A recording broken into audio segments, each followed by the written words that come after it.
Hey, Matt Robeson here. I'm from Savannah, Georgia, and I'm going to do a little compression tutorial for Introduction to Music Production through Coursera.org. I kind of suck at these things, so bear with me.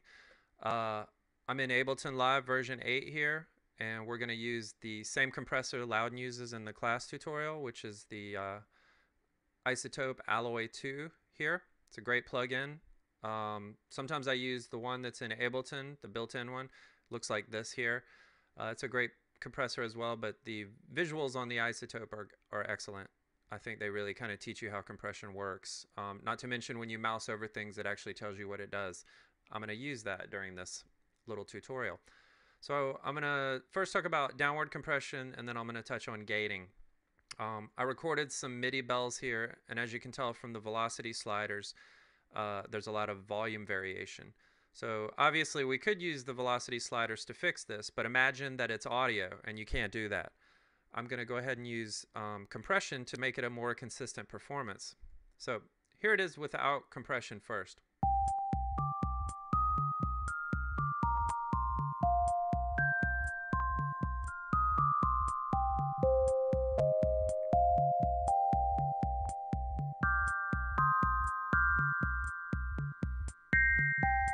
So you can see from the waveforms here, a lot of variation in the volume. First, we're going to go to the extreme. I'm going to turn it all the way up to set the ratio to where it's basically a limiter. And this is the ratio setting in the iZotope Alloy 2. This is for compression. Here's the gate settings. Here's your threshold controls. This is for compressing. This is for gating. Here are your knee settings. We'll touch on those things in a couple minutes here. Here's your attack and your release. The ratio again is, it affects how much gain reduction is applied above the threshold that you set. So I'm going to put it up to like 30 to 1. So it's basically limiting. And I'm going to apply some and we'll see what it sounds like.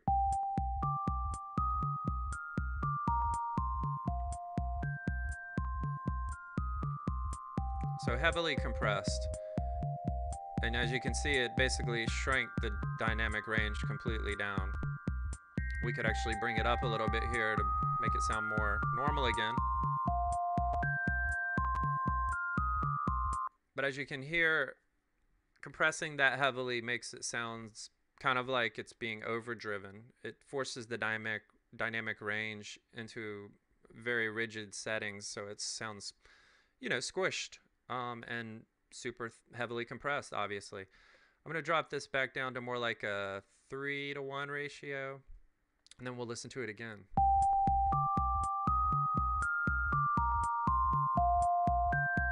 Raise the threshold a little bit.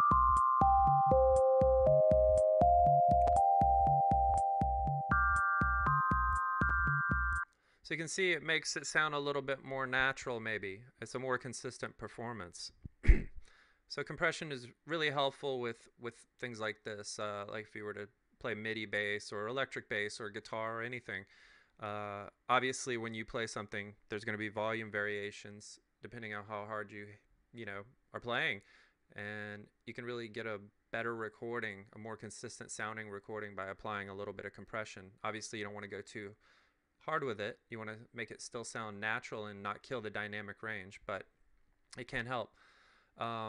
I'm going to talk a little bit about attack and release, but I'm going to move over to gating to do that. So we're going to switch over to this drum sample that I have, which is it's basically like some old dub reggae drums, and I'll play them without any compression first.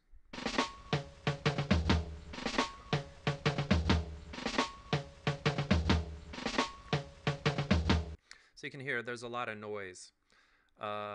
A lot of old recordings are going to have this, things off of vinyl. Sometimes your guitar or your bass or whatever instrument will have line noise. You can use gating to get rid of that noise, but try to retain the original signal of the instrument or the sample. So I'm going to turn the gate up to 30 to 1 ratio so that it's a true hardcore gate. And I'm going to go ahead and play this, and I'm going to raise the threshold here.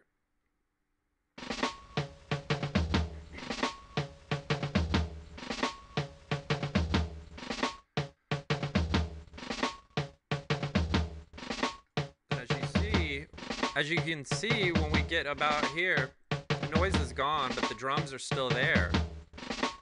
If we keep going higher, basically increasing the threshold of the gate, nothing gets through hardly. Only the loudest signals are getting through.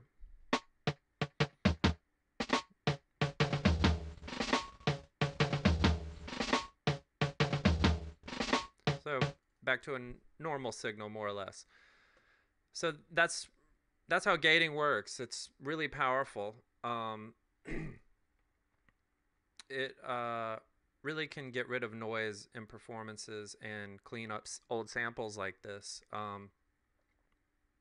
Very powerful technique and tool. We're going to talk a little bit about attack and release now. I'm going to use the same sample here, and I'm going to show you what happens. The attack is pretty fast right now. This is how quickly the compressor reacts to the audio signal. So I'm going to play it and turn it up. Before I even do anything, you can see from the compression envelope in the visualizer here that it's pretty straight up and down with the beginning of the transient. So you're getting the full punch of that sound. But let's see what happens when you turn it up.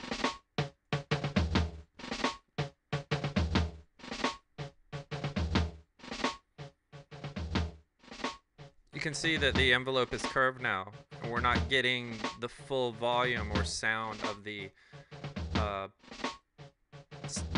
drum sound, the transient, when it hits. So they're basically killing the punch. I'm going to drop it back down, now back to a normal level. Or not normal, but useful for this sample.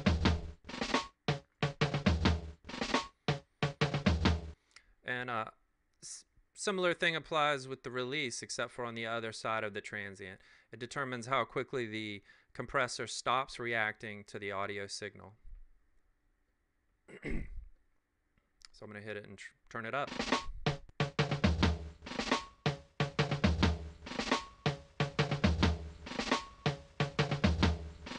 You can see as we increase the release, you start to hear that hiss come back in. And if you look at the visualizer up here when I press play, you will see that the compression envelope is going off too slowly.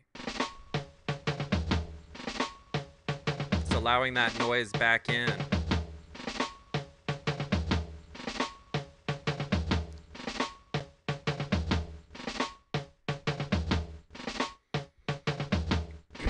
Here, incidentally, here's the knee setting. As you can see, the knee right now is hard and it's kind of a sharp angle here, but if you change it to soft, it's more of a curve. It might sound a little more natural depending on what you're doing. You probably want a more hard one for a gate. You probably want a harder one for a gate, but if you were using normal compression and you didn't want it to be quite as extreme, you may want to soften that knee. So that's about it for compression today. Hopefully this was clear. Thanks for taking the time to listen, and catch you next time.